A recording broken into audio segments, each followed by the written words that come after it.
possibly the most jaw-dropping result in WrestleMania history. The Undertaker streak ends at the hands of Brock Lesnar. The looks on the faces of those in attendance told us everything. Nobody saw this coming. Our next match takes us to the greater Bay Area of Northern California and WrestleMania 31 in 2015. Seth Rollins had been on top of the world ever since he decided to leave the Shield behind to do the bidding of the Authority. This move paid off instantly as he'd capture the Money in the Bank briefcase in July of 2014. Rollins was untouchable, protected by those in power, and with the knowledge that at any moment he could turn that briefcase into the WWE World Heavyweight Championship. All seemed to be well within the ranks of the Authority, but the harmony would not last long. Randy Orton, who had been the Authority's top hand until Rollins joined the ranks, didn't seem so happy with the favoritism his former rival was now enjoying. This would come to a head with Rollins attacking Orton following a tag team match, connecting with his vaunted stomp to make it clear that their association was now over. The Viper was furious, attempting to get revenge, but never quite finding it. Another stomp from Rollins would force Orton out of action for a few months, with Rollins bragging about his actions the entire time. But at Fastlane in February of 2015, Orton would make his return following a six-man tag featuring Rollins, delivering RKOs to everyone who got in his way. But as luck would have it, Rollins would manage to escape unharmed. Orton made it clear he wanted one thing, and one thing only: Seth Rollins at WrestleMania. Orton wanted to show the Authority they made a huge error in backing Rollins instead of Orton, and he was going to make an example of their new Golden Boy. The pressure's on. Can you humble Seth Rollins in front of an enormous WrestleMania audience, or will this legend be the one you can't kill? The Stomp meets the RKO. Next.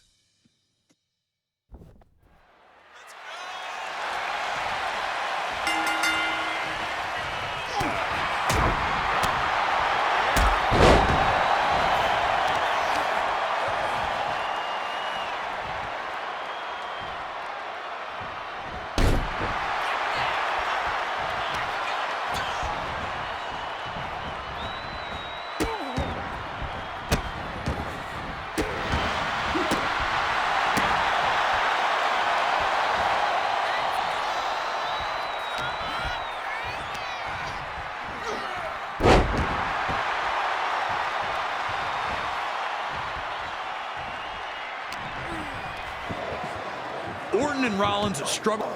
Just like that, Rollins had neutralized Orton's offense and looked ready to pour it on further. What adjustments would Orton have to make now that his RKO had failed him? And would he be able to make them in the moment against Rollins?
put Seth in a bad spot and backed into the corner, looking to deliver his infamous punt kick. Stomp.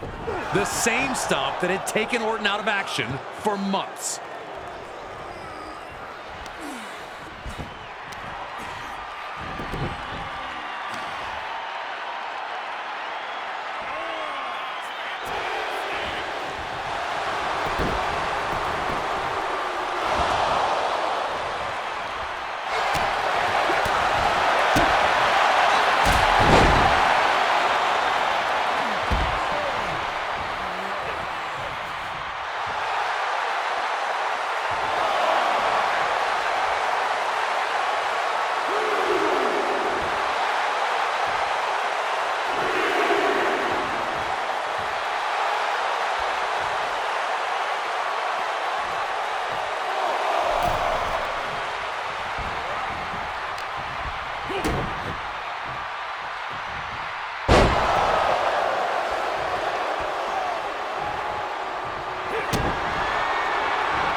Rollins would evade another attempt at the RKO, as he had done through. From this event would be that RKO.